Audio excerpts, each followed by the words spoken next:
बिस्मिल्लाहिर्रहमानिर्रहीम। अस्सलाम वालेकुम डियर स्टूडेंट्स। हम पहले यूनिट पढ़ रहे हैं और हमारा जो लास्ट टॉपिक था वो था ह्यूमन रिस्पायरेटरी सिस्टम, यानी कि वो सिस्टम जिसमें रिस्पायरेशन होती है। और रिस्पायरेशन में हमने बात की थी कि रिस्पायरेशन के दो स्टेप्स हैं, एक एक्सटर्नल रिस्पायरेशन जिसको हम ब्रीदिंग कहते हैं और एक इंटरनल रिस्पायरेशन जिसको हम सेलुलर रिस्पायरेशन कहते हैं। फिर हमने बात की थी ब्रीदिंग के बारे में कि एक्सटर्नल रिस्पायरेशन क्या होती है। ये एक फ़िज़िकल प्रोसेस है, इसको हम वेंटिलेशन भी कहते हैं, ठीक है। और ये पॉसिबल बनाता है गैसियस एक्सचेंज को, ताकि ऑक्सीजन बॉडी के हर सेल्स तक पहुंच सके।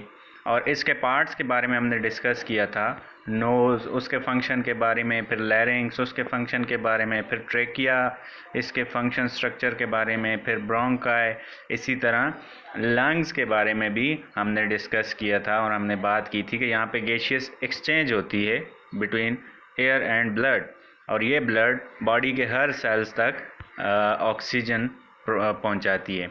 फिर हमने बात की थी ब्रीदिंग दो स्टेप्स में होती है, इनहेलेशन एंड एक्सहेलेशन, ठीक है। और दूसरा जो स्टेप है रिस्पायरेशन का, जिसको हम इंटरनल रिस्पायरेशन या सेलुलर रिस्पायरेशन कहते हैं, इसको हम देख चुके हैं कि फूड और ऑक्सीजन रिएक्ट करते हैं आपस में और क्या प्रोड्यूस करते हैं, एनर्जी, और साथ में कार्बन डाइऑक्साइड और वाटर। एनर्जी तो काम की है, एनर्जी तो एक प्रोडक्ट है, एनर्जी तो सेल्स को चाहिए होता है, लेकिन कार्बन डाइऑक्साइड की बॉडी में ज़रूरत नहीं होती। तो ये एक वेस्ट प्रोडक्ट है, इसको बॉडी से बाहर जाना होता है। और कहाँ पे जाता है? ब्लड के थ्रू अल्वियोलाई, और अल्वियोलाई से बाहर। और आज का जो हमारा टॉपिक है वो है differences between respiration and burning, यानी कि जो बर्निंग का प्रोसेस है, कंबस्चन का प्रोसेस है, उसमें और रिस्पायरेशन में डिफरेंस क्या है। तो आज हम ये देखेंगे।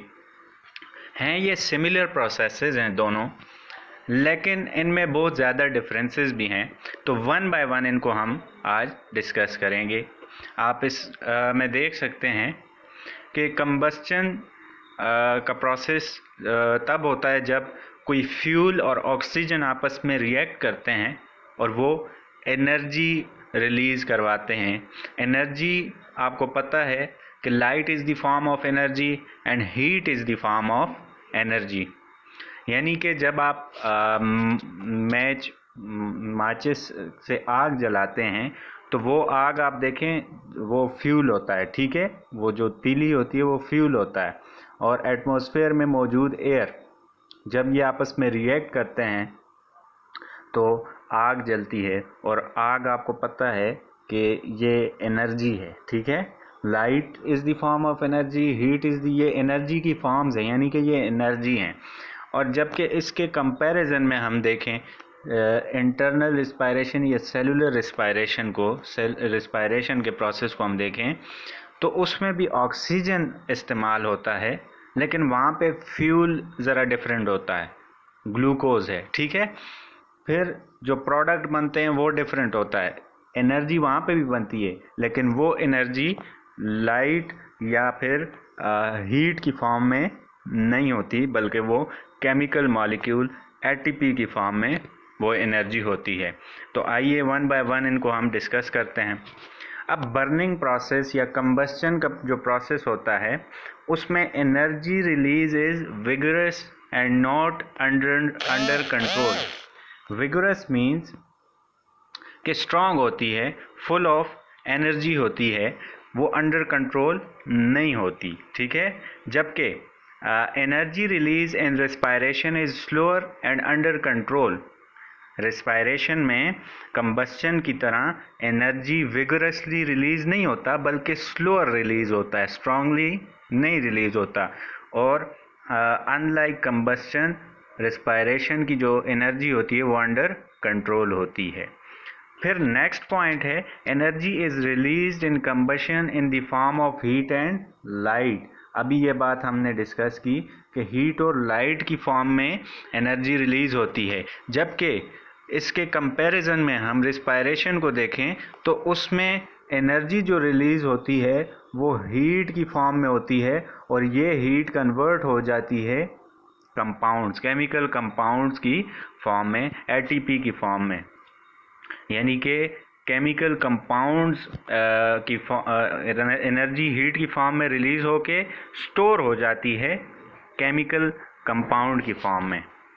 फिर नेक्स्ट जो डिफरेंस है वो है burning process takes place in air in the presence of oxygen. वो एयर जहाँ पे ऑक्सीजन हो उस एयर में बर्निंग प्रोसेस पॉसिबल है, लेकिन रिस्पायरेशन कहाँ पे होता है? ये इनसाइड द सेल होता है, ये सेल्स के अंदर होता है। फिर नेक्स्ट डिफरेंस क्या है? अ सिंगल स्टेप प्रोसेस है बर्निंग या कंबस्चन, ठीक है, ये एक सिंगल स्टेप प्रोसेस है, जबकि respiration is multi step process. ये ग्लूकोज एकदम से नहीं टूट जाता, बल्कि ग्लूकोज टूटता है, ठीक है, उससे दो केमिकल कंपाउंड्स बनते हैं, फिर वो दो मज़ीद टूटते हैं, कोई और केमिकल कंपाउंड बनता है, करते करते आखिर में जाके फिर एटीपी बनता है। तो ये मल्टी स्टेप प्रोसेस है, यानी कि एक स्टेप में रिस्पायरेशन कंप्लीट नहीं होती। फिर जो पांचवा डिफरेंस है बर्निंग और रिस्पायरेशन में वो ये है कि बर्निंग में एनर्जी ज़्यादा रिलीज़ होती है। एक पॉइंट हम पीछे छोड़ गए कि बर्निंग में एंजाइम्स इन्वॉल्व नहीं होते।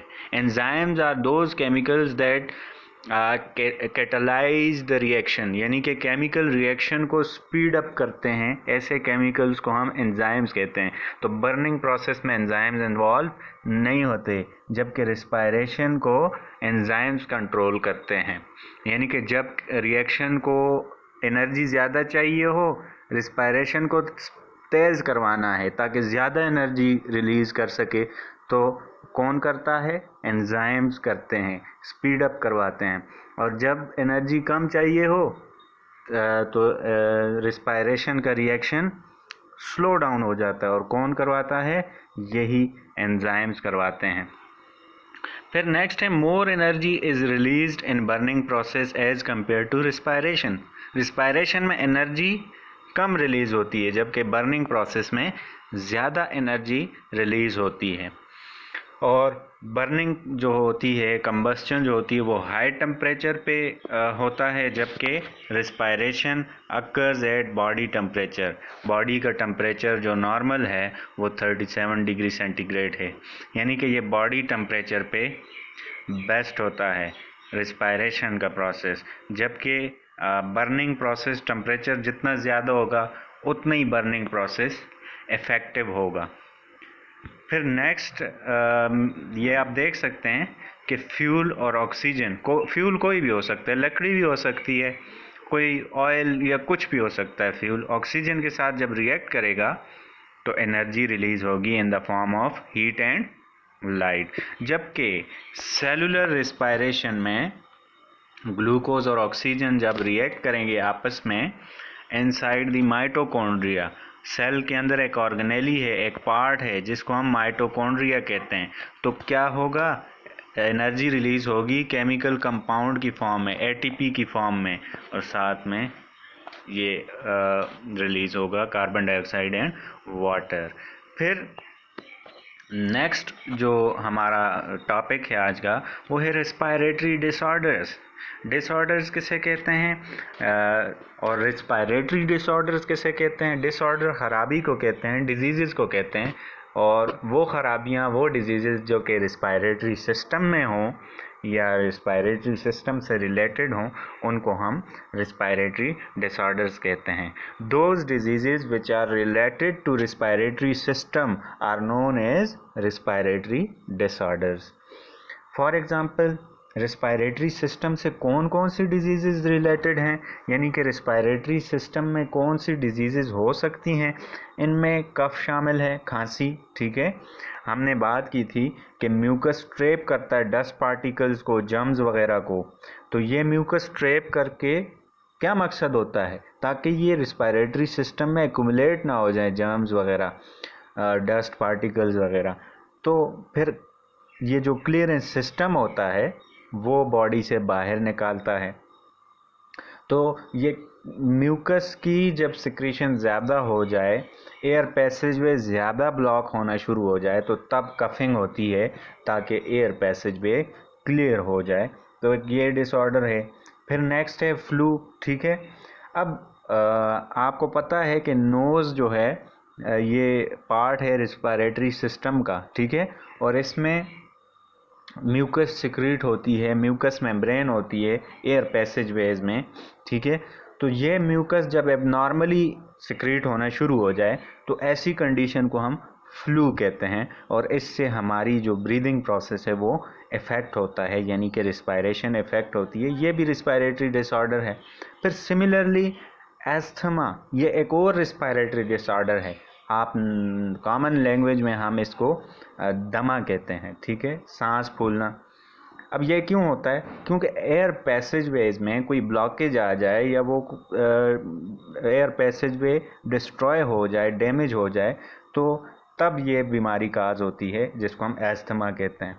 फिर नेक्स्ट है नमूनिया एंड ट्यूबरक्यूलोसिस। नमूनिया लंग इन्फेक्शन है, ट्यूबरक्यूलोसिस भी लंग इन्फेक्शन है। तो आज हम इन दोनों को ही डिटेल में डिस्कस करेंगे।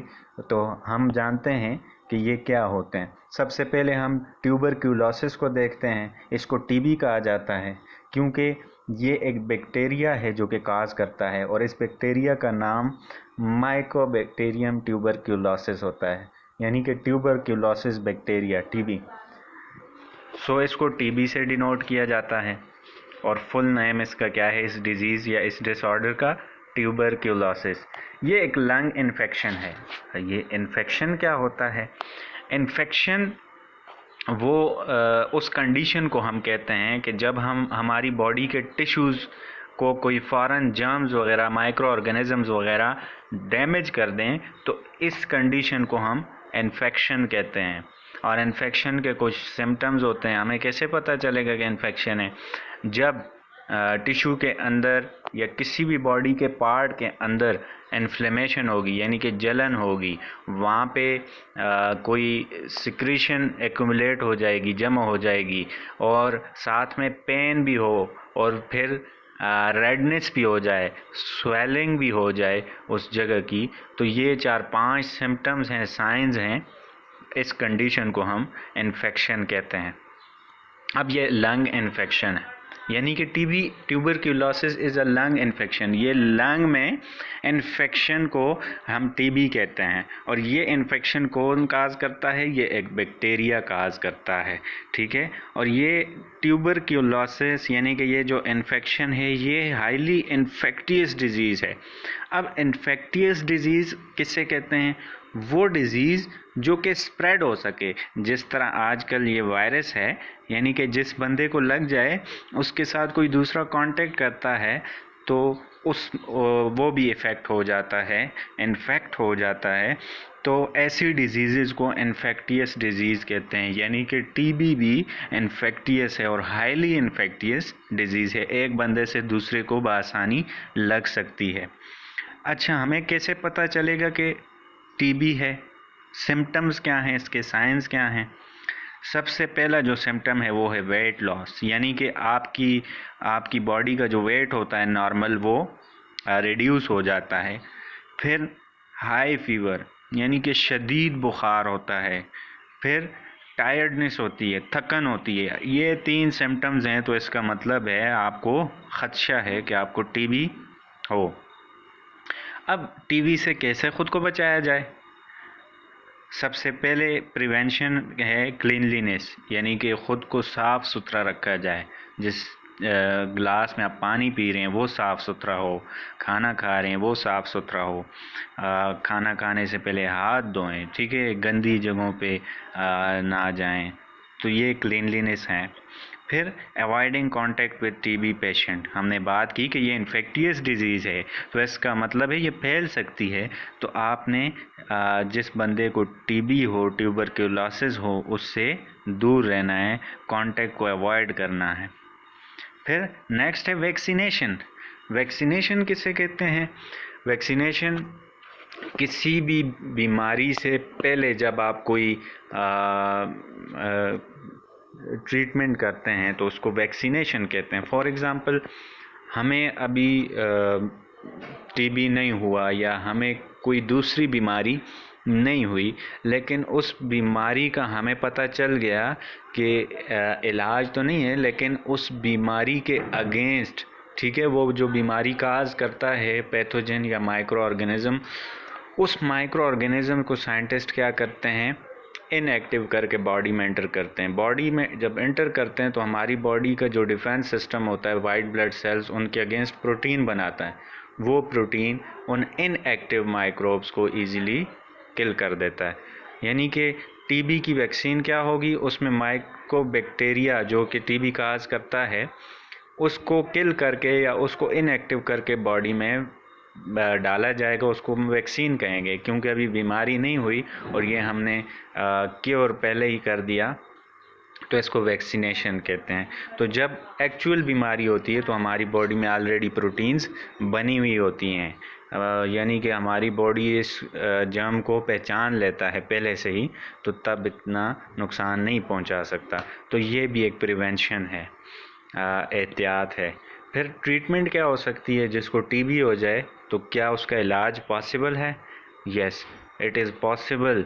उसका इलाज पॉसिबल है। कैसे? Bye completing a course of antibiotics, यानी कि एंटीबायोटिक्स का एक कोर्स पूरा करना है। कोर्स कैसे? एंटीबायोटिक्स क्या होती हैं? एंटीबायोटिक्स वो दवाइयाँ होती हैं, वो मेडिसिन्स होती हैं जो कि बैक्टीरिया को किल कर सकें, या बैक्टीरिया के अगेंस्ट हम जो दवाइयाँ यूज़ करते हैं उनको हम एंटीबायोटिक्स कहते हैं। ऐसी दवाइयाँ जो बैक्टीरिया को किल कर सके या उनकी ग्रोथ को या उनके स्प्रेड को रोक सके, उनको हम एंटीबायोटिक्स कहते हैं। तो एंटीबायोटिक्स का कोर्स पूरा करने से ट्यूबरक्लोसिस की ट्रीटमेंट हो सकती है, और इस बीमारी से दुनिया में बहुत सारी अमवात हो चुकी हैं। फिर नेक्स्ट डिसऑर्डर है रेस्पिरेटरी डिसऑर्डर, नमूनिया। तो आपने काफ़ी दफ़ा सुना होगा नमूनिया के बारे में। अब हम देखते हैं ये क्या होता है। ये भी एक लंग इन्फेक्शन है, यानी कि ये लंग डिजीज़ है। और ये कैसे होती है? ये बैक्टीरिया, फंजाई या वायरसेस काज करता है। अब टीबी और लंग नमूनिया में क्या फ़र्क है? दोनों लंग इन्फेक्शन है, लेकिन ये एक ख़ास बैक्टीरिया काज करता है टीबी, जबकि नमूनिया बैक्टीरिया भी काज कर सकता है, कोई भी फंजाई भी काज कर सकता है और कोई भी वायरस काज कर सकता है। हमें कैसे पता चलेगा कि नमूनिया है? सिम्टम्स क्या हैं इसके? तो कफ विद म्यूकस, जब हमें ऐसी खांसी होगी जिसमें म्यूकस बाहर आ रहा होगा, यानी कि आप रेशा कह लें, ठीक है, नॉर्मल अपनी कॉमन लैंग्वेज में हम कहते हैं ना रेशा वाली खांसी, ठीक है। फिर साथ में तेज़ बुखार भी होगा, हाई फीवर भी होगा, सीवियर चेस्ट पेन और सीने में सख्त शदीद दर्द होगा, सीवियर चेस्ट पेन होगा, और ब्रीदिंग तेज़ हो जाएगी, यानी कि फ़ास्ट ब्रीदिंग। ये सिम्टम्स अगर हों, यानी कि एक बंदे को रेशे वाली खांसी भी हो, बुखार भी हो, शदीद चेस्ट पेन भी हो, और साथ में उसकी जो ब्रीदिंग है वो भी स्पीड अप हो जाए, फास्ट हो जाए, तो इसका मतलब है कि ख़तरा है उस बंदे को नमूनिया है, ठीक है। अब प्रिवेंशंस क्या हैं, कैसे बचा जाए नमूनिया से? सबसे पहले तो अगर बंदा स्मोकर है उसको स्मोकिंग को छोड़ना चाहिए, स्मोकिंग नहीं करनी चाहिए, तो आप इस तरह बच सकते हैं नमूनिया से। फिर टॉयलेट यूज़ करने के बाद हाथ धोने चाहिए, washing hands after toilet use, keeping away from नमूनिया patients, क्योंकि ये भी इन्फेक्टियस डिजीज़ है, ये भी स्प्रेड हो सकती है, तो नमूनिया पेशेंट से आपने कांटेक्ट नहीं करना। एंड थ्रू वैक्सीनेशन, और उसी तरह जैसे मैंने बात की कि वैक्सीनेशन से भी हम बच सकते हैं, वैक्सीनेशन भी इसकी एक प्रिवेंशन है। तो आज हमने क्या पढ़ा? आज हमने एक तो पढ़ा differences between respiration and burning या कंबस्चन, यानी कि रिस्पायरेशन और कंबस्चन ये दो सिमिलर प्रोसेसेस हैं, इनमें जो डिफरेंसेस थे, यानी कि एक अक्कर डिफरेंट जगह पे होता है, दूसरा डिफरेंट जगह पे अक्कर होता है, प्रोडक्ट वाइज थोड़ा डिफरेंस है, ठीक है।